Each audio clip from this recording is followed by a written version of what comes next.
پھر اسی طرح نبی صلی اللہ علیہ وسلم دن میں 100 بار استغفار کیا کرتے تھے.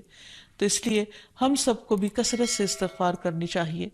استغفار بیماریوں کا علاج بھی ہے اور اللہ کے عذاب سے بچانے والا بھی، اللہ سبحانہ وتعالیٰ کی رحمت پانے کا ذریعہ ہے، اور پھر بارش کے نزول کا ذریعہ بھی ہے، زراعت میں برکت کا ذریعہ، کبیرہ اور صغیرہ گناہوں سے معافی کا ذریعہ، اچھا اعمال نامہ پانے کا ذریعہ، یعنی قیامت کے دن انسان کو جن کی بخشش ہوگی ان کو خوشخبری دی جائے گی اور ان کا نامہ اعمال جو ہے وہ بہترین نامہ اعمال ہوگا. پھر جنت میں درجات کی بلندی استغفار کی وجہ سے ہوگی. تو اس لیے ضروری ہے کہ ہم اٹھتے بیٹھتے اپنے گناہوں کی معافی مانگتے رہیں، اور استغفار کے لیے انسان اپنی زبان میں بھی اللہ تعالیٰ سے بخشش مانگ سکتا ہے، لیکن بہتر یہ ہے کہ اگر انسان قرآنی دعاؤں اور مسنون دعاؤں کا سہارا لے اور ان کو سیکھ بھی لے، کیونکہ یہ ہم سب کی ضرورت ہے. سورۃ نوح میں اللہ سبحانہ و تعالیٰ فرماتے ہیں، حضرت نوح علیہ السلام نے اپنی قوم کو استغفار کرنے کو کہا، اور کیا کہا؟ فَقُلْتُ اسْتَغْفِرُوا رَبَّكُمْ، میں نے اپنی قوم سے کہا کہ اپنے رب سے استغفار کرو، اپنے رب سے معافی مانگو. تو نتیجہ کیا ہوگا؟ إِنَّهُ كَانَ غَفَّارًا، بے شک وہ بہت زیادہ معاف کرنے والا ہے. يُرْسِلِ السَّمَاءَ عَلَيْكُمْ مِدْرَارًا، تم پر آسمان سے خوب بارشیں برسائے گا، آسمان کو تم پر برسنے والا بنا دے گا. وَيُمْدِدْكُمْ بِأَمْوَالٍ وَبَنِينَ، تمہیں مال اور بیٹوں سے مدد دے گا. وَيَجْعَلْ لَكُمْ جَنَّاتٍ، تمہارے لیے باغات بنائے گا. وَيَجْعَلْ لَكُمْ أَنْهَارًا، اور تمہارے لیے نہریں جاری کر دے گا. آپ دیکھیں کہ ایک انسان کی خواہش کیا ہوتی ہے کہ اس کو کیا کچھ ملے، یعنی رہنے کا مقام اور حالات جو ہیں وہ پرسکون ہو. پھر اس کے بعد یہ کہ مال ہوں، بیٹے ہوں، باغ ہوں، اور زندگی کی اور آرائشیں اور نعمتیں ہوں. یہ ساری چیزیں کہاں سے ملتی ہیں، کیسے ملتی ہیں؟ استغفار سے ملتی ہیں. عام طور پر لوگ پریشان ہوتے ہیں، دکھی ہوتے ہیں. مثلا ایک شخص ایک بزرگ کی محفل میں آیا اور اس نے کہا کہ میرے حالات بہت تنگ ہیں، مجھے بہت پریشانی ہے، میرا رزق بہت تنگ ہے، تو آپ مجھے کوئی وظیفہ بتائیے. تو انہوں نے اس کو کہا کہ کثرت سے استغفار پڑھو. دوسرا آیا، اس نے کہا بچوں کی شادی نہیں ہوتی، تو آپ نے اس کو بھی کیا بتایا کہ کثرت سے استغفار کرو. تیسرا آیا تو کہنے لگا کہ بہت قحط سالی ہے، فصلیں اچھی نہیں ہوتی، تو آپ نے اس کو بھی استغفار کا بتایا. تو کسی نے ان سے پوچھا کہ بھائی 3 لوگ آپ سے 3 ڈفرنٹ مسئلے لے کر آئے ہیں، اپنی پریشانیاں لے کر آئے ہیں، آپ نے تینوں کو ایک ہی چیز بتائی ہے.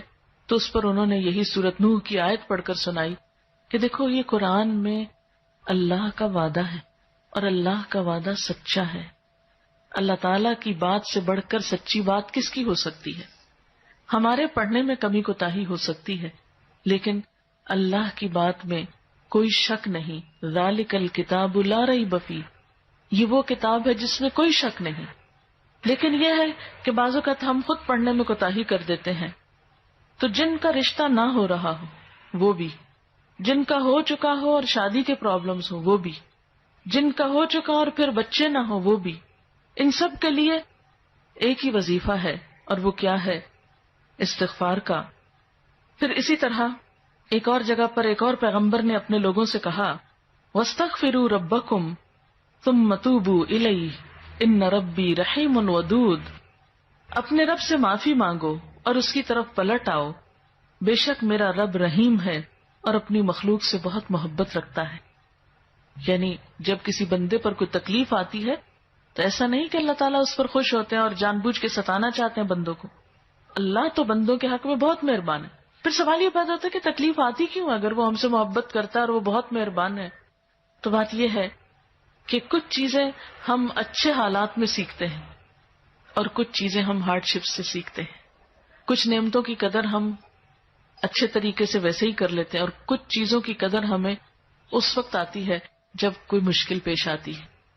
آپ دیکھیے کہ اس کی مثال یوں ہی ہے کہ جیسے کچھ کھانے آپ کچے ہی کھا لیتے ہیں، جیسے فروٹس وغیرہ ہیں، آپ کو پکانے کی ضرورت نہیں ہوتی، لیکن کچھ کھانے آپ کو پکا کر کھانے ہوتے ہیں.